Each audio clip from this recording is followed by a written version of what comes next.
Now, the thing that the industry has going for it and that business in general has going for it is that innovation is more of a process when it comes to business and when it comes to consumer goods. It's more about the development of a product or a service that delivers value to consumers in a new way.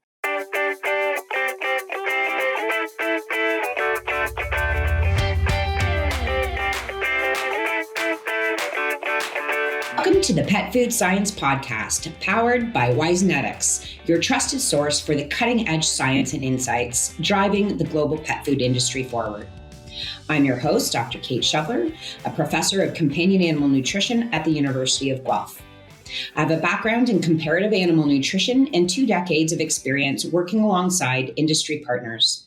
I focus on turning rigorous science into real-world applications that improve pet health and advance product innovation.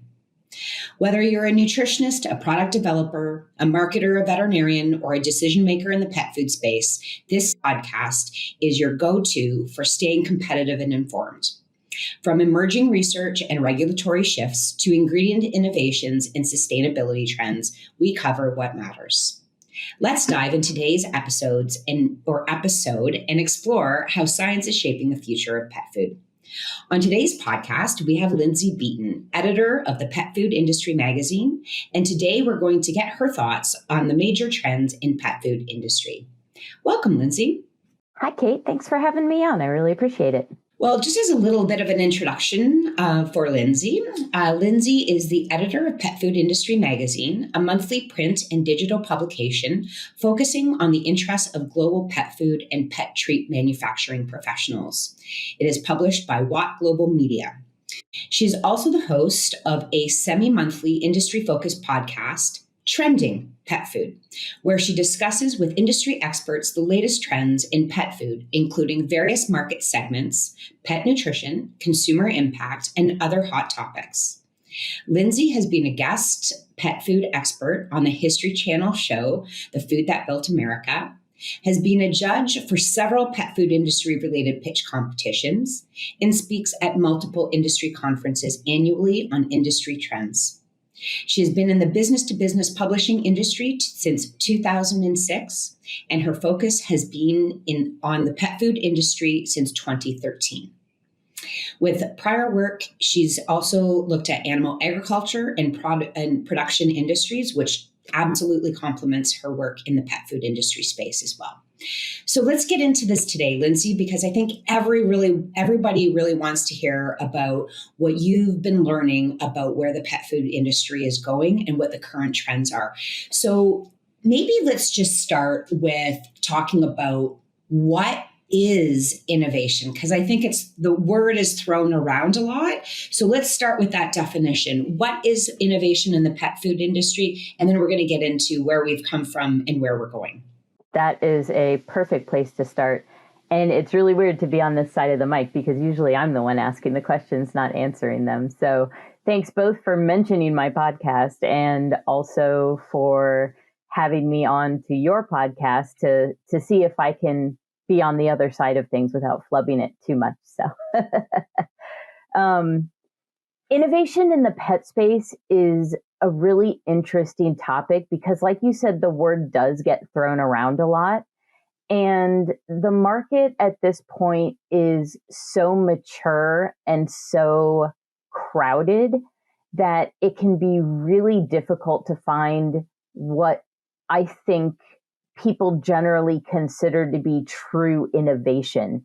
Now, the thing that the industry has going for it and that business in general has going for it is that innovation is more of a process when it comes to business and when it comes to consumer goods. It's more about the development of a product or a service that delivers value to consumers in a new way. So it can be the expansion of something that already exists or the betterment of something that already exists. Now, that's a boon for the pet food industry because it's really, really hard to blaze a completely new trail these days.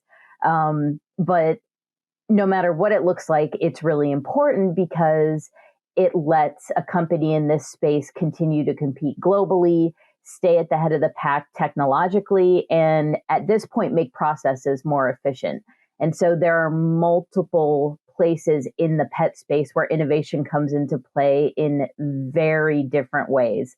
For pet, it largely means finding new pathways in a space that's really, really competitive, really, really saturated, and trying to figure out what the consumers want. And that's another thing about pet. It's so consumer driven that all innovation is pretty much driven by the consumer. Kemin Nutrisurance is compelled to provide safe and delicious ingredients to improve our pets' food so they can have the best quality of life. Every day, they deliver specialized expertise, innovative products, and unrivaled support through the pet food and rendering value chain. From oxidation control and food safety to palatability and nutrition, all the way through a suite of tailored services that support you from start to finish, we ensure you're getting the most from Kemin ingredients. Kemin is compelled by curiosity to ensure pets around the world are living happy and healthy lives. Okay, this could go almost anywhere in terms of innovation, but I thought maybe a good question to ask is, in terms of the entire history of the pet food industry, do you see anything that was truly disruptive? Because I think we're in transformative innovation right now, right? I mean, other than the very beginning when kibble first became a thing and we started feeding pets, complete animal nutrition rather than table scraps, that's what really launched the industry to begin with way back in the day at this point. I think some of the truly transformative things that have happened in the industry have included things that we take for granted now. So, and again, consumer driven. So once people started considering pets part of the family, that really opened entire new pathways for the industry, because suddenly it wasn't just, okay, here's some kibble. We're going to give you the kibble. You're going to feed your pets the kibble. And that's the end of the transaction. Now we have everything from freeze-dried, air-dried, raw, premium, super premium, grocery, specialty, online. I mean, every single avenue that we have now can be traced directly back to humans going, you know what? These are not just working animals. These are not just, companions that we've brought in out of the cold. They are true members of the family, and we need to treat them as such. And it has bolstered everything from nutrition research to packaging that looks more humanized than, a pet packaging, and everything in between. So basically, consumers were the ones who transformed the industry when they decided that, pets were people. Pets aren't people, but once pets became people and started to hold the same place in consumers' mind, it was pretty much all over for us.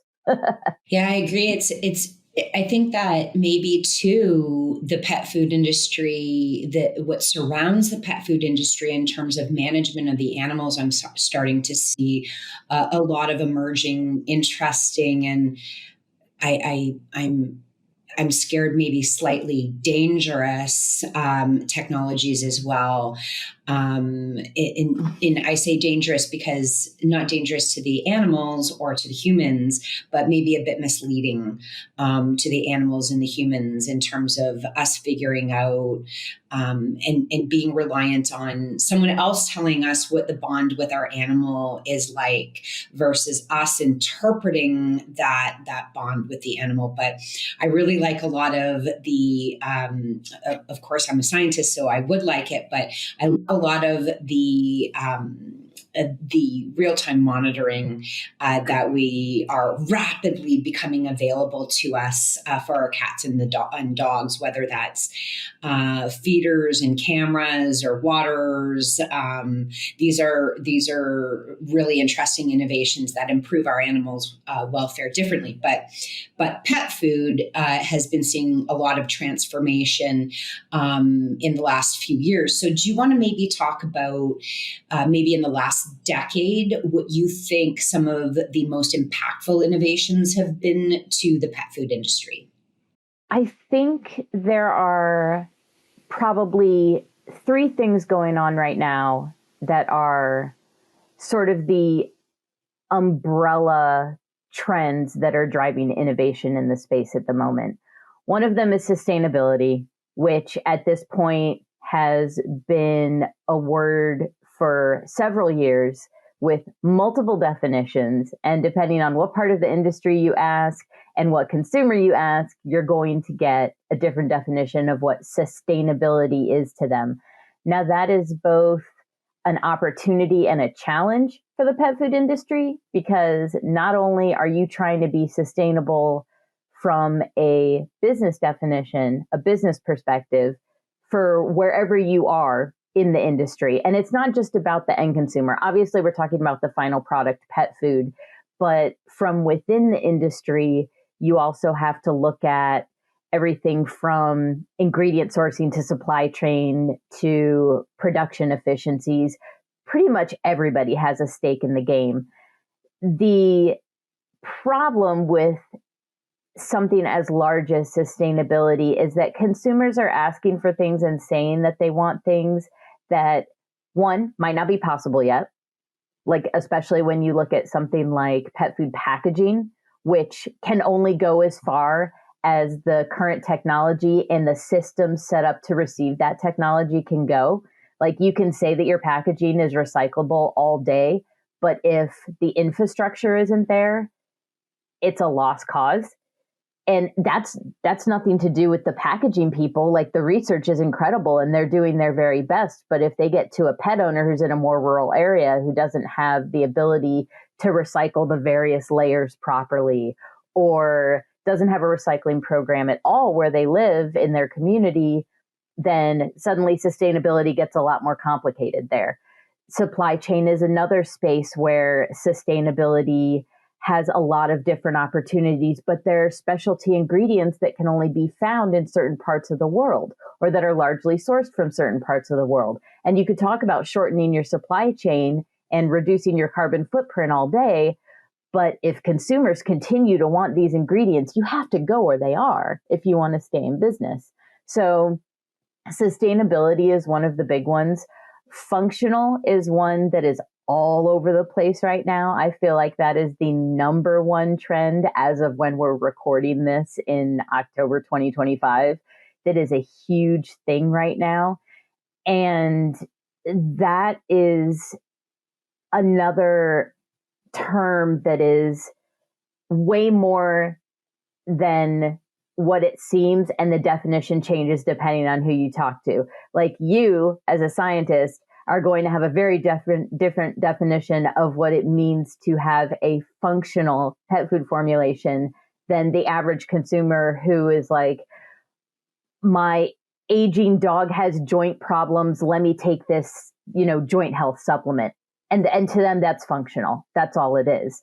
But as you look into the research, which you don't need me to tell you, it's so much more than that. And there's so much more nuance, and there's so many interesting things going on right now in that space that there's so many places it can go. And you mentioned the industry being at a transformative space. And I think that functional is probably one of the places where there really is transformative opportunity, even though a lot of it sounds really established. Like, joint health has been a thing for a while, and gut health has been a thing for a little while now. But you start looking at microbiome research and you realize that it's starting to extend to brain health and dental health and all these really, really interesting opportunities out there. Meanwhile, the consumer barely understands what functional is. They just kind of see the marketing on the packaging and go, yeah, that sounds good. The third one, I mentioned there were three: technology, obviously smart technologies, AI, and not all of this is at the end product. Some of it is in the extrusion technologies that are being used to make kibble, or in the formulation technologies that are being used to try to find ingredient efficiencies, or floor safety on the manufacturing and processing floors.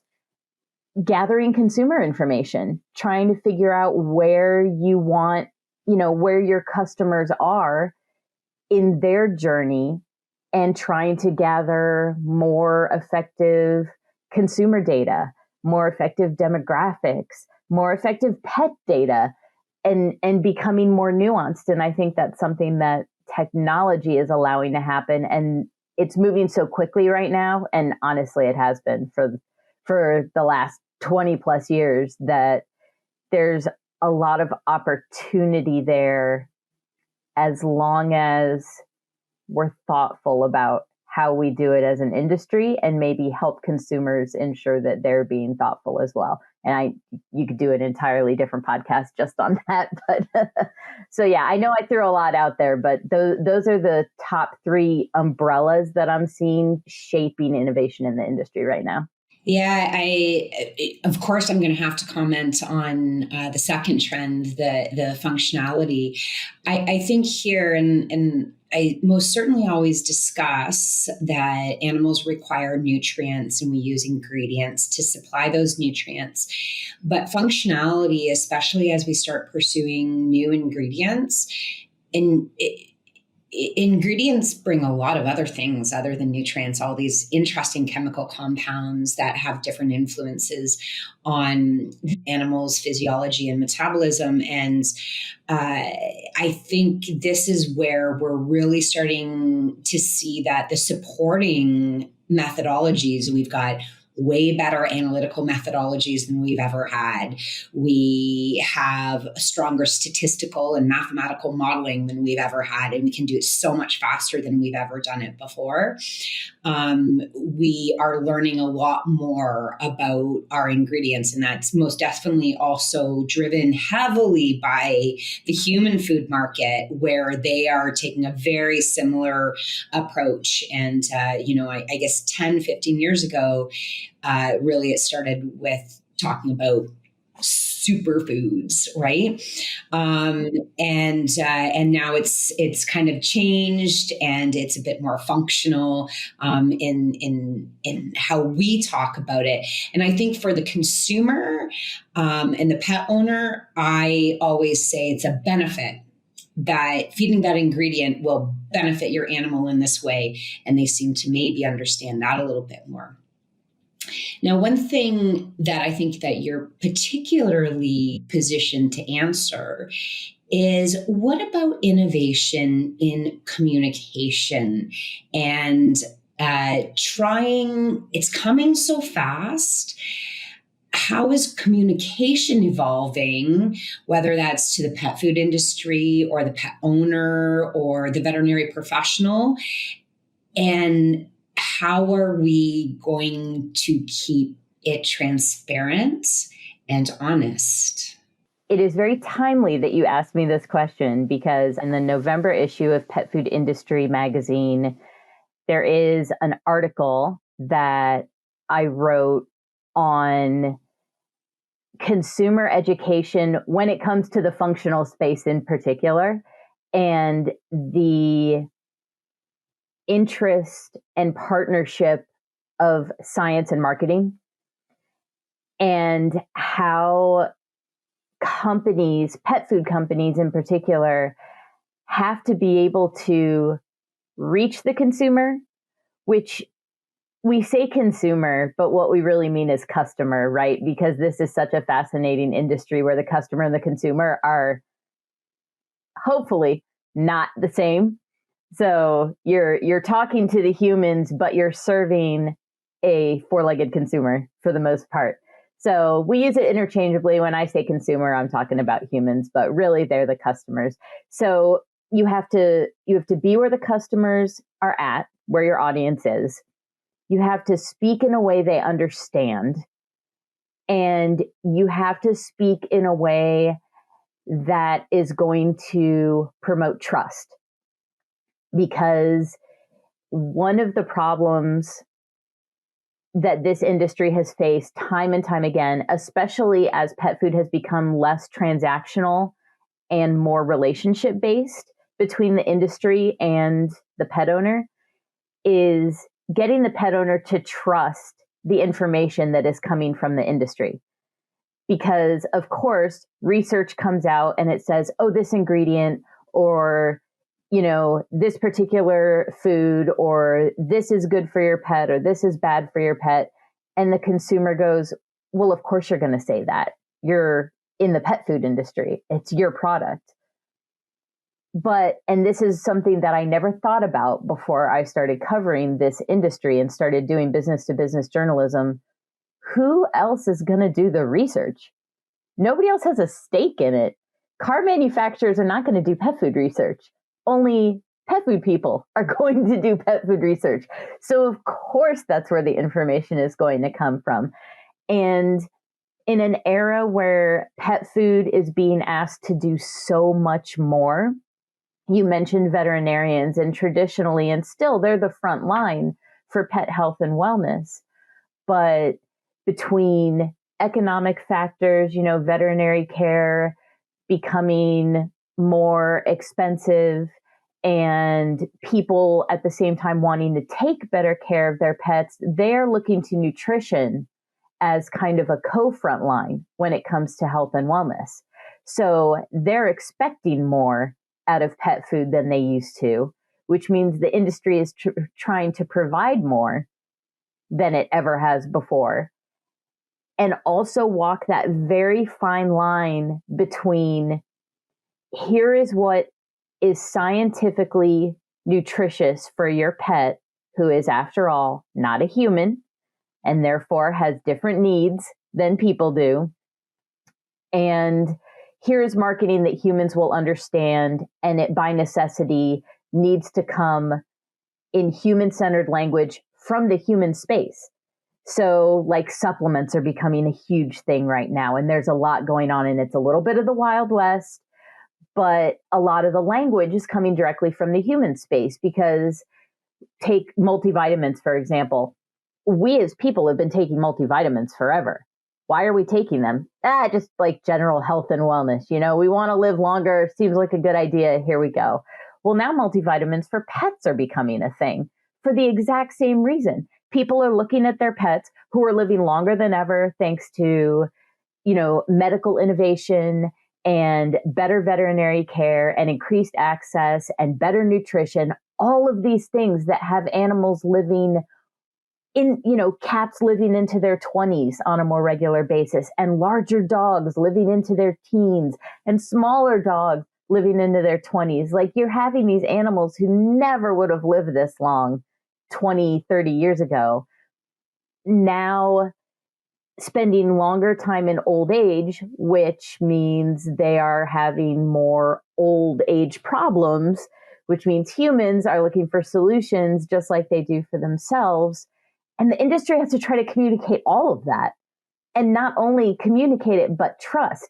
So where do you go? Do you go to social media? Well, that's a minefield, isn't it? Everybody's there all the time, and everybody has an equal voice, which means somebody is looking at the industry perspective, and then right next to them is somebody else going, well, that pet food made my pet sick, so we're done with that. Even though maybe their pet had an allergy, maybe it was completely unrelated. You never know. All you're getting are these sound bites. So do you stick on social media? Do you try to go the more traditional route? Do you do commercials? Do you do more long form content? Do you find, videos to push out? Do you stick everything on your website? Do you become a blogger? Do you grab someone from your marketing department and go, all right, guess what you're going to do now? You're going to educate our consumers. And meanwhile, the poor marketing person is going, wait. So now that, they're talking to researchers and they're trying to translate, and that's its own skill set. Being able to translate from, and I'm sure you can speak to this, trying to translate from scientific knowledge to the everyday consumer and giving them just enough information without overwhelming them is a very, very fine line. And I know we're not the only industry to do it, but I feel like it's particularly complex for us because, like I said, you're talking to a customer who is not the consumer, who wants what's best for their animal, but is also trying to understand through a necessary human lens. And unless they themselves have some kind of physiological knowledge or nutritional knowledge of non-human entities, it's an uphill battle. I mean, if I had the exact answer, I would quit all this and be making tons of money in the industry because I would simply help everybody get the message out there exactly the way it needs to. But it's so complex and there are so many avenues. And I know that it's something the industry has been asking me this question since I started, and it's only getting more complex. Like, it's not getting any narrower. It's only getting worse for everybody, I think, for the consumers and for the industry trying to figure it all out. Yeah, I can't agree more. And I think that on both sides, I cringe when our science gets simplified because when it loses nuance, and as a scientist, that's something that that is our daily existence, is being extremely precise in our language, especially in scientific publications. And as it spins out, it loses, it changes its tone. It depends on who picks it up. It's very difficult. I do think that, for me, I'll completely out myself on, we do have to do quite a bit of lay translation. And I will freely admit that AI tools, this is a space where AI tools have really helped me craft down messages. Of course, you're not going to use AI writing tools and just blow it out into the public. You're going to edit it very carefully as well and make sure that your message is there. But that has been a great help to me as a scientist. But I think, given what you've said too, one of the things that concerns me with the rapidity of our communication is that we also have to be very careful about miscommunicating and establishing an idea, because that idea will be very hard to untrain after it's out there. And I think that definitely is true in a few parts of the pet food industry, but also very, very difficult to kind of bash some myths, I think is often what people call. So really interesting. So we've talked a lot about where we came from, where we are. Where are we going? It's interesting that this industry never seems to shrink. There's always something new going on. And every time I think that there can possibly be nothing new under the sun, we're done. We've peaked. This is the way the industry is. Something else comes up. I think we're in the middle of an era that if we take advantage of it properly, we can really kick the industry to whatever its next level is going to be. Unfortunately, it's happening at a very, very complicated time for businesses. And so the growth is a lot more complex just because of everything that's going on economically right now. And just like with COVID, I think businesses tend to want to hold things closer to the chest when there's uncertainty in the business space, and they tend to want to innovate less and take fewer risks. That's just a human compulsion. That's not just a business compulsion. That's what we want to do as people. We kind of want to go to ground when things get uncertain. But I don't think the pet food industry has that luxury, because one of the things that has made the industry resilient is that consumers continue to ask for things no matter what. And we continue to meet those needs no matter what. So we can't go to ground. You cannot stagnate, because you can go into any pet food store anywhere in the world and there are 11 billion options out there.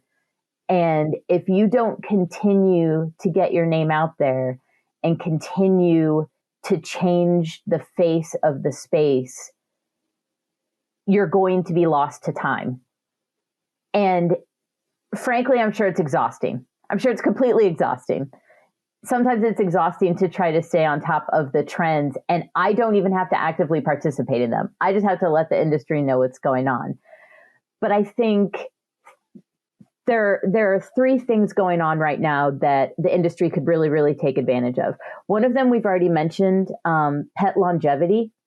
The fact that pets are living so long now and are staying healthier longer is a huge opportunity for the industry to figure out more nuanced senior formulations, functional needs that address aging pets. You're going to start seeing more things like, pets can get a form of dementia, and people want to continue to care for their pets when they're old and when they are getting confused. So they're going to start looking at brain health, just like you do for humans. We mentioned the multivitamins, which is wild to me that we are doing this for pets now, but people are looking towards functional options, not for only acute things, which is what they used to do. Like, oh, my pet is old and they have joint pain, or I have a German Shepherd and they have hip problems. Let me find a supplement that now works for this situation that's already happening. They want to hold that kind of stuff off as long as possible, because pet owners also have a lot more access to information about their animal's breed and what kind of things are coming down the line. And they want to try to get rid of those. And nutrition really is the most front-facing way for them to do that, other than the once yearly or twice yearly vet visits that you tend to do for a healthy pet. I have dogs and cats, and, cats I do every 6 months and dogs I do a year. Once they get older, it's every 6 months for everybody. But nutrition can really help stave that stuff off. And I truly believe that better nutrition alongside veterinary care are the two prongs that have made our animals live as long as they're living right now.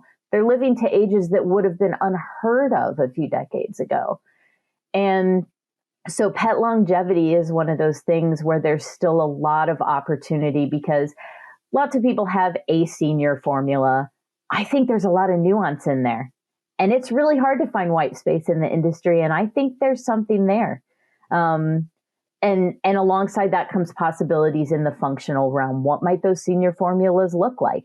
Maybe we're breaking it down more. Maybe now it's, not just, okay, your cat is a senior at 7 years old. Maybe it's 7 to 10, 10 to 15, 15 to 20. What might a formula look like for a cat that's 21 years old? Because it's starting to happen and people are going to ask questions like, my cat's been on the same formula for 10 years and it's helping them in the same way. That's just not how consumers are going to think.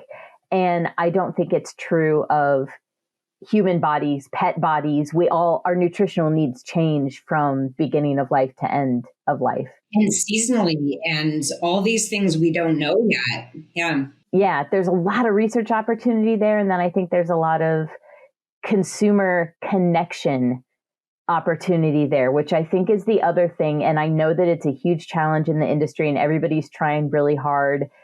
Technology is moving so quickly. I think if we could just crack the code to consumer trust, which is harder than ever. I know I'm not saying anything simple. Like this is, it's easy for me to say over here. I'm not the one who has to execute, right? I have to educate the industry, not the consumers. But consumers want that connection because it's an extension of how they feel about their pets.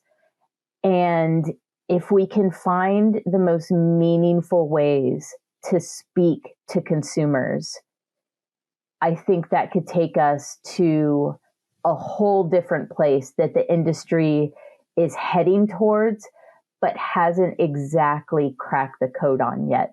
So I'm very excited to see all of these things happen, because I know from talking to you all that there are researchers and scientists out there who are working on this kind of thing and trying to translate it for consumers.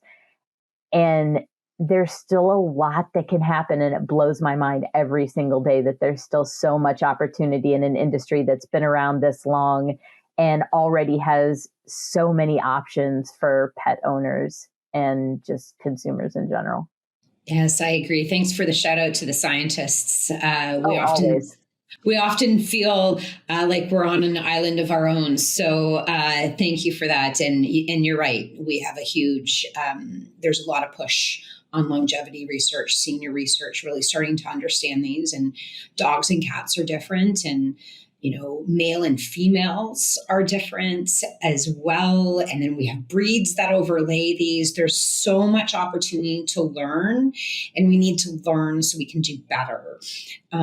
We might find out that what we're doing is fine, but we might find other opportunities. And it's the might find other opportunities that everybody is pursuing. It's time for our famous three. Well, thank you so much, Lindsay. Of course, we always have to ask a few questions at the end that are a little unrelated. So I thought maybe the first one, let me lead with, you've mentioned you have some dogs and cats. Who do you have at home right now? So right now I have an 8-year-old cat named Booker. He's a complete trash cat who steals all food at every available opportunity. We have to hide everything in the microwave.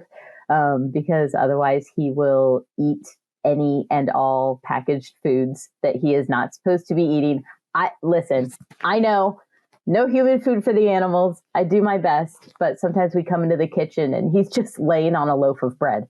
We're like, where did you even get that bread, my man? And then for about a month now, a month ago, we adopted Kairos, who is the Greek god of luck. I have a classical civilizations background, so I'm a big fan of fun names like that. And he is a purebred Staffordshire Terrier. And he is about 4.5 years old. And we have already given him multiple nicknames. Little Potato, Muttley, if you're old enough to remember who Muttley is. He looks just like him. He has a huge grin. He's a total sweetheart. And all he wants to do is play fetch all day. And those are my 2 babies at the moment. I will be getting another cat in the next year or so, because I really prefer to have 2 cats. And I've had 2 older pets who have passed in the last year. They both lived nice long lives, like we've been talking about. My cat was almost 18, my dog was almost 14, and she was a big dog. So we are currently rebuilding our menagerie, but that just gives us the opportunity to love more animals. So that's what we're doing. Absolutely. It's hard to lose them, but they bring so much joy to our lives. Absolutely. Yep. All right. Now, changing course, what's the best part of working in the pet food journalism space? Oh, man, this is such a good industry.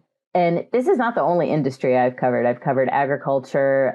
I did flavorings for a while. So I've been around a little bit, and I've interacted with a lot of different people. I am constantly telling people who are new to this industry that this is the smallest big industry you will ever be in. Everybody is so passionate, and they tend to stay within the industry. So you'll have people who've been in the industry for like 30 plus years who are competitors during the day and then go out for drinks together at night because they used to work together, or because they have a shared history in the space somehow. And I so very much enjoy being able to talk to people as a career who are so, so passionate about what they do. And this is everybody from equipment suppliers to scientists to marketers to technology providers. Everybody seems to love what they do. And I think that is a rare thing. We spend a lot of time working in our lives, and to have found an industry that is full of people who genuinely love what they do and who are also consumers of that industry. Pretty much everybody has pets. And so it also gives you an in, because you can talk about your pet. I mean, you asked me a question about the pets that I have. And when I interview people, their dog will bark in the background. They're, oh, I'm so sorry. It's going to mess up your recording. And I'm like, if there's any recording where an animal should be in the background, it's this. And so not only have I learned so much over the last 15 years about the industry, but the people are just incredible. And I would not change the experiences I've had in this industry and the connections I've made for anything. That's, fantastic. I couldn't agree more. I have my finger in a couple of different parts of the nutrition industry, but my colleagues in companion animal are very, very near and dear to me. So I feel you there. So last but not least, when you aren't reading Petfood Industry magazine, what are you reading? Ooh, what a dangerous thing to ask somebody who has an entire wall of bookshelves and an entire bookshelf that's nothing but my poor to be read pile. My two favorite genres in the world are autobiography and pretty much anybody's autobiography. I believe that everybody has a story to tell, and I love nothing more than to hear people talk about their lives and their passions and tell their stories, which is probably why I became a journalist to begin with. And the other thing I really like, and this is pretty far-flung, but I really enjoy urban fantasy. So the real world with fantastical elements, because I think the world is full of magic anyway. And so why not read about it on pages for fun when I, go running every day and see the magic of nature when I go on a trail run or when I'm walking my dog out by the river. I live in the Shenandoah Valley and it's absolutely gorgeous. So magic and storytelling, that's all I want to do with my life. Oh, excellent. Sounds like a good life. Well, that concludes another episode of the Pet Food Science Podcast, presented by Wisenetics. Thank you for joining us today. Don't forget to subscribe to our podcast to stay updated on future episodes. And if you enjoyed today's episode, please leave us a review, because your feedback is invaluable. Until next time, this is Kate Shoveler signing off for the Pet Food Science Podcast.